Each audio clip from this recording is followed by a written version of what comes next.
इस वीडियो में हम जानेंगे भारतीय रेल में जो मालगाड़ियाँ होती हैं या कोच होती हैं उनमें जो हाइट प्लेट या फिर पैकिंग प्लेट उपयोग की जाती है उनके बारे में, कि हाइट प्लेट क्या है, उसका उपयोग कहाँ किया जाता है, हाइट प्लेट कितने प्रकार की होती है, कौन कौन सी बोगी में कौन सी हाइट प्लेट लगेंगी, इन सभी चीज़ के बारे में।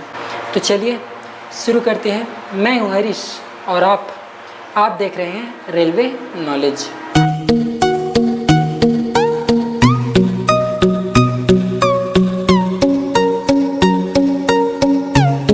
भारतीय रेल में जो वैगन्स होती हैं या फिर जो कोच होती हैं वह लगातार चलने के कारण उसके जो व्हील्स होते हैं वह घिस जाते हैं।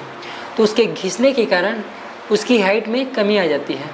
तो उस हाइट को मेंटेन करने के लिए हाइट प्लेट या फिर पैकिंग प्लेट का उपयोग किया जाता है। आप सब ने देखा होगा कि किसी वैगन में हाइट प्लेट लगी होती है तो किसी वैगन में हाइट प्लेट नहीं लगी होती है। व्हील के डाया घटने के साथ साथ जो मालगाड़ियाँ होती हैं उसकी बॉडी की हाइट भी कम होने लगती है, जिसके कारण बॉडी में लगे सीबीसी या फिर बफर की हाइट भी कम होने लगती है। इन सब चीज़ के कारण ट्रेन पार्टिंग की समस्या आ जाती है। जब दो वैगन या फिर दो कोच चलने के दौरान दो भाग में अलग अलग विभक्त हो जाए तो उसे कहते हैं ट्रेन पार्टिंग। यदि हम दो मालगाड़ियों में सीबीसी हाइट के अंतर की बात करें तो वह होता है 75 mm। इस सब समस्या को देखते हुए वैगन में हाइट प्लेट का उपयोग किया जाता है। बफर हाइट को मापने के लिए बफर हाइट गेज का उपयोग की जाती है। यदि हम बात करें हाइट प्लेट की तो हाइट प्लेट एक स्टील की प्लेट होती है। यदि हम बात करें एक वैगन की डायमेंशन की तो उसका डायमेंशन होता है जो रेल लेवल से सीबीसी के सेंटर या फिर सीबीसी से बफर हाइट की जो दूरी होती है वह अधिकतम होती है, वह होती है 1105 mm। जबकि इम्पटी कंडीशन में यह 1090 mm होती है। जबकि यह लोड या भरी कंडीशन में इसकी जो हाइट होती है रेल लेवल से वह होती है 1030 mm। और यह माप ली जाती है रेल लेवल से सीबीसी सेंटर की बीच की दूरी। अब हम बात करते हैं कि एक मालगाड़ी में जो हाइट प्लेट होती है वह कितने प्रकार की होती हैं और कितने व्हील के डायमीटर कम होने पर कौन सी हाइट प्लेट उपयोग की जाती है। भारतीय रेल में जो मालगाड़ी होती है इसमें दो प्रकार की हाइट प्लेट उपयोग की जाती है, जिसमें पहला है 12 mm जबकि दूसरा है वह है 37 mm। यदि हम बात करें भारतीय रेल में वैगन की व्हील के डायमीटर की न्यू साइज की तो वह होता है 1000 mm। जबकि कंडमिंग साइज में उसका जो डायमीटर होता है वह होता है 906 mm।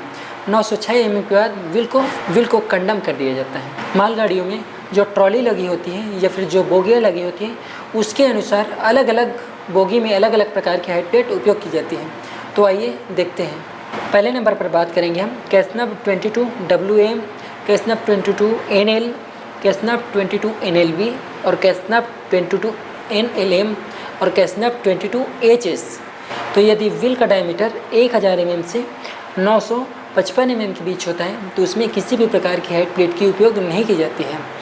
लेकिन यदि व्हील का डायमीटर जो है 954 mm से 931 mm के बीच रहती है तो उसमें 12 mm की हाइट प्लेट उपयोग की जाती है।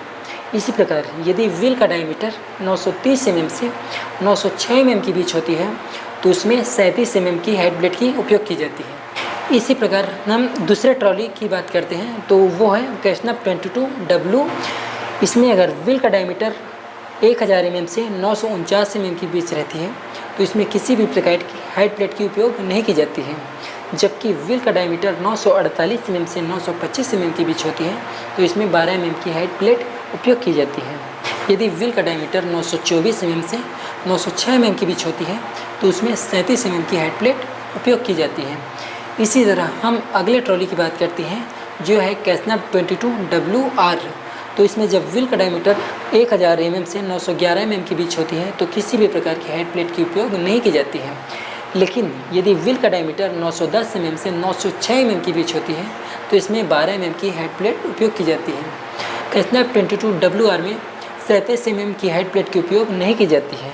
अब हम जानते हैं कि जो हाइट प्लेट होती हैं या फिर पैकिंग प्लेट होती हैं उसको लगाया कहाँ जाता है।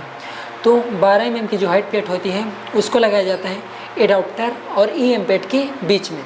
जबकि जो 37 mm की हाइट प्लेट होती है उसको लगाया जाता है वह होता है EM पैड के ऊपर और जो साइड फ्रेम होती है उसके नीचे लगाई जाती है। अब हम बात करेंगे ICF कोच में उपयोग होने वाले पैकिंग रिंग या फिर पैकिंग प्लेट की। तो इसमें 4 प्रकार की पैकिंग रिंग प्रयोग की जाती है जो है 13 mm, 26 mm, 38 mm और 48 mm। इसकी जो साइज़ होती है वह होती है रिंग के आकार की। पैकिंग रिंग का उपयोग एक्सल बॉक्स विंग के ऊपर और जो डैशपॉट स्प्रिंग होती है उसके नीचे उपयोग की जाती है। डैशपॉट में जो ऑयल भरी होती है उसकी मात्रा होती है 1.4 लीटर से 1.6 लीटर। ICF कोच में ICF ट्रॉली यूज की जाती है, जिसके व्हील का न्यू साइज होता है वह होता है 915 mm, जो उसका नया साइज होता है, जबकि उसकी कंडमिंग साइज होती है वह होती है 825 mm। लेकिन ICF ट्रॉली का उपयोग BVZI ब्रेक व्हील में भी की जाती है, जिसके व्हील का डायमीटर होता है नए साइज में होता है वह होता है 915 mm, जबकि उसकी कंडमिंग साइज होती है वह होती है 813 mm। तो यदि व्हील का डायमीटर 915 mm से 890 mm के बीच हो जाए तो इसमें किसी भी प्रकार की पैकिंग रिंग या फिर पैकिंग प्लेट का उपयोग नहीं किया जाता। जबकि व्हील का डायमीटर 889 mm से 864 mm के बीच होती है तो उसमें 13 mm की पैकिंग रिंग की उपयोग की जाती है। यदि व्हील का डायमीटर 863 mm से 840 mm के बीच होती है तो उसमें 26 mm हाइड प्लेट या फिर पैकिंग प्लेट की उपयोग की जाती है। यदि व्हील का डायमीटर 839 mm से 820 mm के बीच होती है तो उसमें 38 mm की हाइड प्लेट या फिर पैकिंग रिंग की उपयोग की जाती है। यदि व्हील का डायमीटर 819 mm से 813 mm के बीच होती है तो इसमें जो पैकिंग रिंग उपयोग की जाएगी वह होगी 48 mm की। तो इस प्रकार ICF ट्रॉली में बफर एडजस्टमेंट किया जाता है। यदि हम बात करें जो ICF ट्रॉली होती है उसमें जो साइड बैरर होते हैं उसमें ऑयल की मात्रा की तो उसमें 2 लीटर ऑयल उपयोग की जाती है। मुझे लगता है कि अब आपको हाइड प्लेट या फिर पैकिंग प्लेट के बारे में सब कुछ समझ में आ गया होगा। अगर यह वीडियो आपके समझ में आ गया हो तो आप कमेंट बॉक्स में ज़रूर ओके या फिर यस लिखें। यदि कोई कन्फ्यूजन हो तो आप कमेंट ज़रूर करें। इस वीडियो को यहीं पर समाप्त करते हैं, मिलते हैं किसी नेक्स्ट वीडियो में। तब तक के लिए बहुत बहुत धन्यवाद।